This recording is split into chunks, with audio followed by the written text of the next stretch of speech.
بسم آب و والد و منفس قدوس Adonai, Amen. بسم آب و والد و منفس قدوس Adonai, Amen. In the name of the Father, in the name of the Son, in the name of the Holy Spirit, one God, Amen. Good morning and hope you're well. How you doing? I'll pray for health and strength. So today's chapter is quite long, 1 Kings 11. Give thanks for these few words. Now King Solomon loved many foreign women, together with the daughter of Pharaoh, women of the Moabites, the Ammonites, the Edomites, the Sidonians, the Hittites, of the nations concerning which Yahweh said to the children of Israel, You shall not go among them, neither shall they come among you, for surely they will turn away your heart after their gods. Solomon joined to these in love. He had 700 wives, princesses, and 300 concubines. His wives turned his heart away. When Solomon was old, his wives turned away his heart after other gods, and his heart was not perfect with Yahweh his God, as the heart of David his father was. For Solomon went after Ashtoreth, the goddess of the Sidonians, and after Milcom, the abomination of the Ammonites. Solomon did that which was evil in Yahweh's sight, and didn't go fully after Yahweh, as David his father did. Then Solomon built a high place for Chemosh, the abomination of Moab, on the mountain that is before Jerusalem, and for Molech, the abomination of the children of Ammon. So he did for all his foreign wives who burned incense, sacrifice to their gods. Yahweh was angry with Solomon because his heart was turned away from Yahweh, the God of Israel, who had appeared to him twice and had commanded him concerning this thing, that he should not go after other gods, but he didn't keep that which Yahweh commanded. Therefore Yahweh said to Solomon, Because this is done by you, and you have not kept my covenant and my statutes, which I have commanded you, I will surely tear the kingdom from you, and will give it to your servant. Nevertheless, I will not do it in your days, for David your father's sake, but I will tear it down out of your son's hands. However, I will not tear away all your kingdom, but I will give you one tribe to your son, for David's servant's sake, and for Jerusalem's sake, which I have chosen. Yahweh raised up an adversary to Solomon, Hadad the Edomite. He was one of the king's offspring in Edom. For when David was in Edom, and Joab, the captain of the army, had gone up to bury and slain, he had struck every male in Edom. For Joab and all Israel remained there 6 months, until he had cut off every male in Edom. Hadad fled, he and certain Edomites of his father's servants with him, to go into Egypt, when Hadad was still a little child.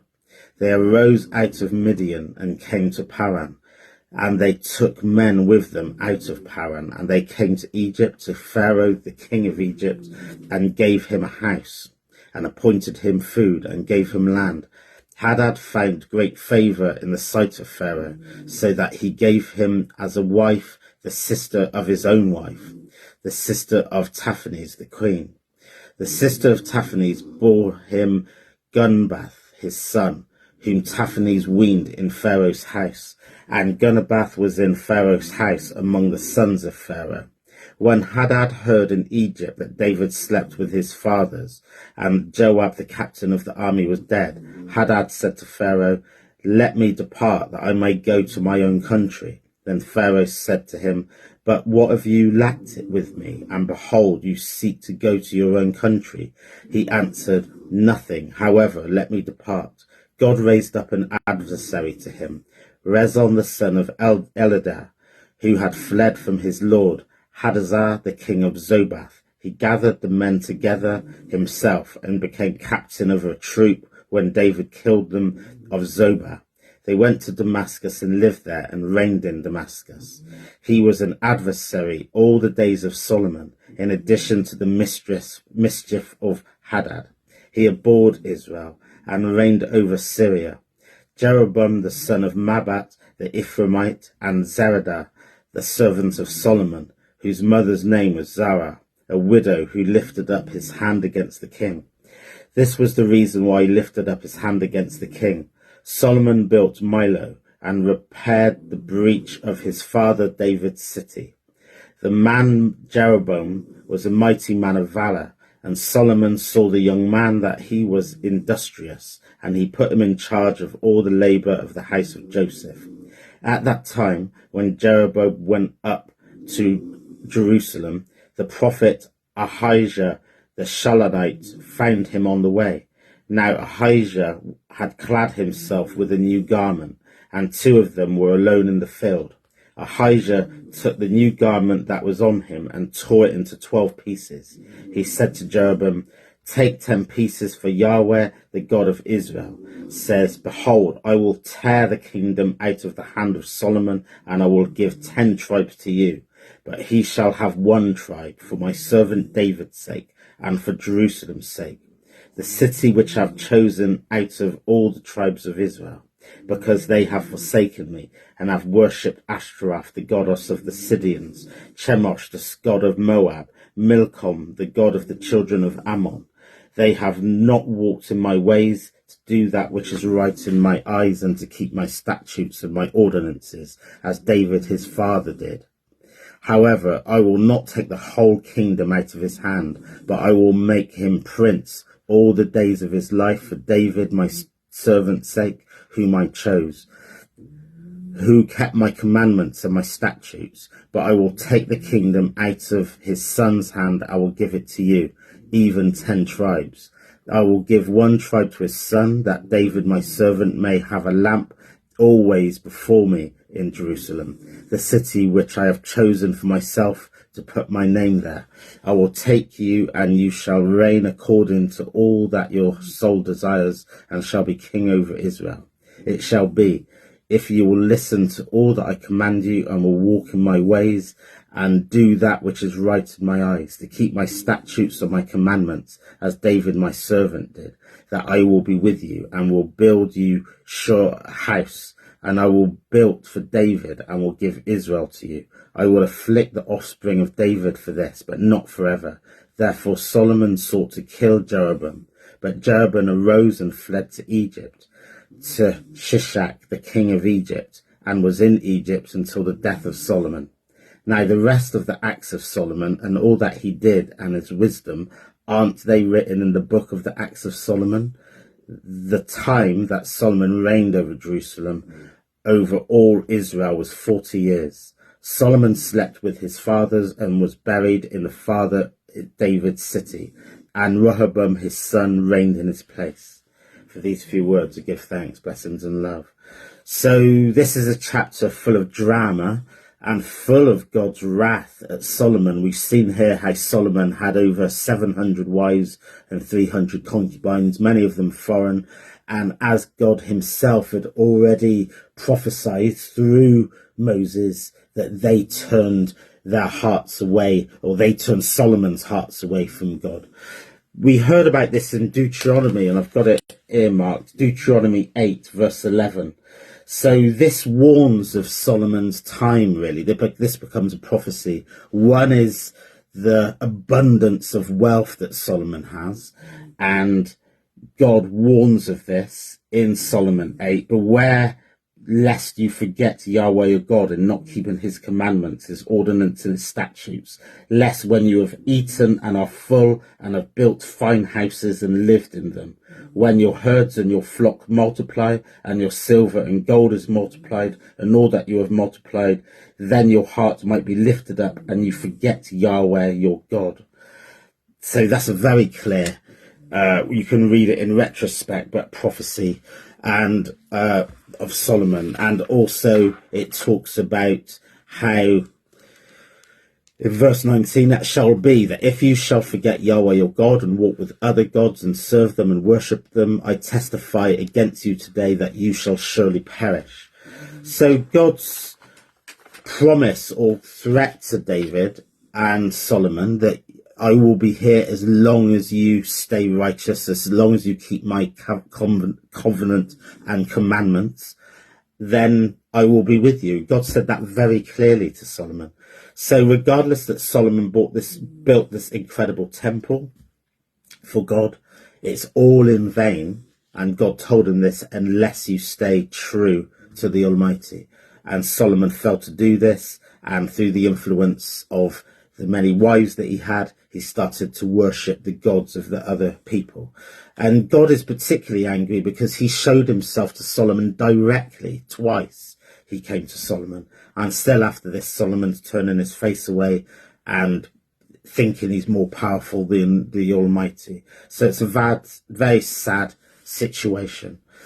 As the Orthodox Study Bible says, that Solomon's downfall was his love for women. He had twice as many wives as concubines, many of them likely political marriages. God had clearly warned Israel not to intermarry with foreign women. For just the reason that defeated Solomon, he turned after their idols. At the height of his reign, he fell into evil in the sight of the Lord. His displeasure, the Lord divided the kingdom, leaving Solomon with one tribe, Judah, later joined by Benjamin. These two tribes were commonly called the South and Southern Kingdom.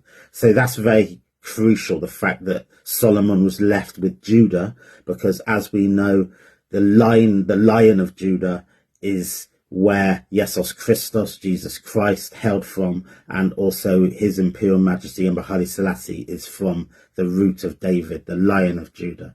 So that significant element that he's left with Judah cannot be underestimated. But we do also see here that God is so displeased with Solomon that he scattered the rest of the tribe to Jeroboam, who Solomon was angry with and wanted to kill, and Jeroboam had to go into hiding. So there's more in the Study Bible, but I will not go through all of those details.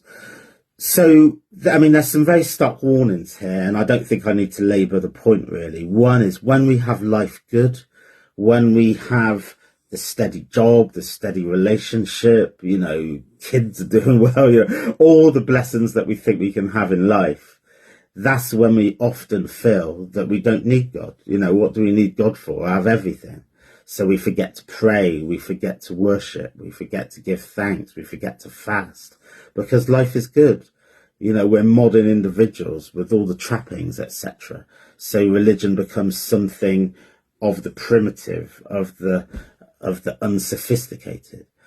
And this is why with many quote unquote developed countries, you see them turning away from God because they see it as something primitive, when actually those that are living in poverty, under extreme hardship and severity, often they're the ones that are most righteous and loyal to God, because they are praying, they are wanting a better day. But that's not how it's meant to be. It's not meant to be the preserve only of the suffering. But this is why throughout the Bible, God often comes to and works with those that are oppressed to fulfill some of his promises. Is often the characters, we've seen it many times already, not those centrally. He often works with the destitute, the outcast, etc. And they're the ones that do something really significant for the ongoing worship of the nation of the Most High.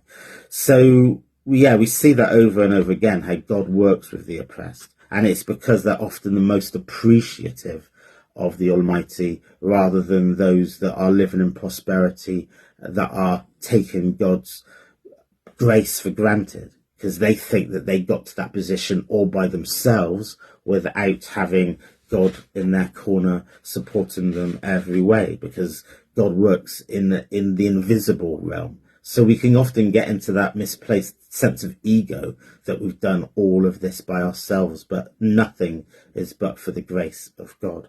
So yes, some very stark lessons here. There's a very sad situation of how Solomon has died. He died in this chapter, but it's almost as a footnote, and it even says that the rest of the Acts of Solomon are written in the Acts of Solomon. But this is a misplaced book. This is a lost book. None of the historians know or can find the book that they're talking about, but it is one of those lost, ancient texts. So it's a very sad demise that even his last days isn't recorded and documented in the Bible. So, a big warning for all of us, but I'll leave it there. Have a blessed day. Glory always to God, and God willing, I'll be back with more tomorrow. Give thanks.